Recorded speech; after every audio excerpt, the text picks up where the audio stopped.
홍타이즈가 강력한 황제로 집권하면서 조선에 병자호란이라는 고통을 안겨줬는데요. 역사상 홍타이즈의 죽음이 얼마 남지 않았습니다.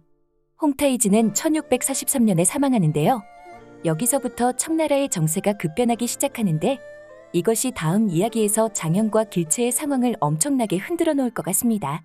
지난번 길체가 포로들이 학대받는다는 것을 고했을 때 청나라 조정의 도르곤이라는 사람이 등장했어요. 도르곤은 홍타이즈의 사망 이후 홍타이즈의 군함이던 어린 조카 순치제를 옥좌에 올리고 자신은 섭정왕이 되어 죽을 때까지 사실상의 황제로 실권을 행사했던 인물인데요. 홍타이즈 사망 이후 빠르게 명나라를 멸망시키고 실권을 휘어잡은 인물이었습니다. 홍타이즈가 실권을 잡은 후 소현세자의 2차 귀국이 시작되는데요. 이게 장현과 길체를 또다시 갈라놓을 것 같다는 예감이 들었습니다. 소현세자의 2차 귀국은 2달에 걸친 긴 여정이었는데요.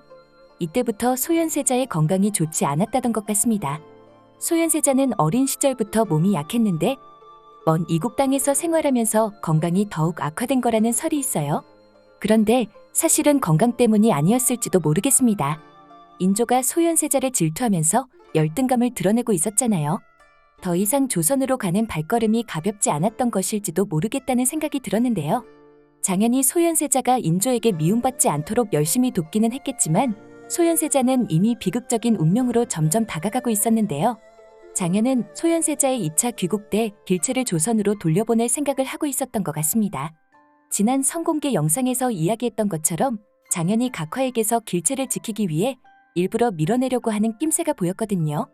각화 때문에 길체의 목숨이 위험한 상황이라 지금은 잠시 조선으로 피해 있어야 하겠다고 솔직하게 말하면 좋겠지만 장현은 그런 걸 주절주절 다 말하는 성격이 아니잖아요. 장현은 강빈의 장사에 도움을 주면서 길체 하나 정도는 귀국 행렬에 충분히 끼워보낼 수 있는 관계가 됐습니다.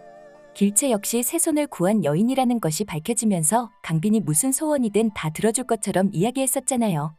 하루빨리 조선으로 돌아가고 싶다는 소원을 말할 것이라는 예상과 달리 길체는 심양에 머물고 싶다는 대답을 했었는데요.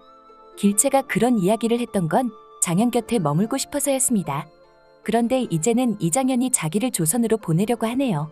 하지만 행동과 마음이 완전히 따로 노는 것 같아요.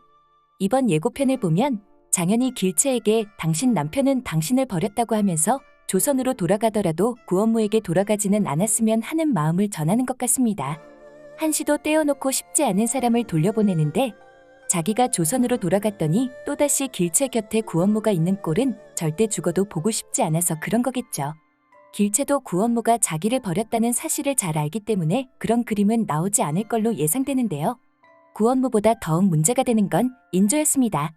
소현세자의 사망 원인에 대해서는 독살이냐 지병이냐에 대해 여러 가지 의견들이 있지만 아직까지도 명확하게 밝혀지지 않았다고 하는데요. 어느 쪽이든 인조가 소현세자의 세력을 경계한 나머지 소현세자를 숙청할 마음을 품고 있었던 건 확실한 상황이었습니다. 소현세자가 사망하게 되면 소현세자와 밀접한 관계를 유지하던 장현도 위험에 처하게 될 것 같은데요.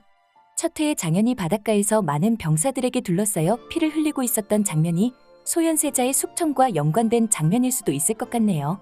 제발 장현과 길체 좀 행복하게 해줬으면 좋겠습니다. 여기까지 소심한 리뷰였고요. 혹시 실례가 안 된다면 구독해주시면 안 될까요?